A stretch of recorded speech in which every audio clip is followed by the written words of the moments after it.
Lord, I know good things will happen today. Lord, thank you for today. Thank you for another day. Maraming salamat sa bagong pagkakataon na ibinigay niyo sa akin.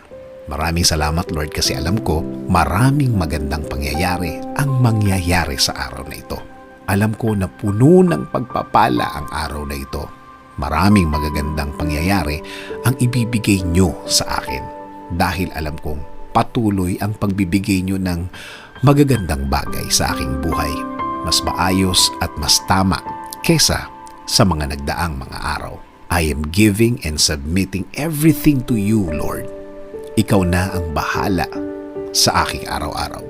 Patuloy mo akong i-lead sa aking buhay. Patuloy mo akong bigyan ng guidance. Alam kong patuloy mong ilalagay ang mga bagong opportunity sa aking buhay, Lord.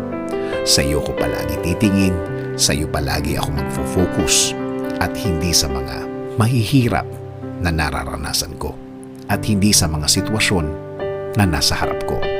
Sa mga bagay na kung iisipin ko, Lord, ay malulungkot lang ako at iisiping bumigay. Again, Lord, I declare this will be a good day today.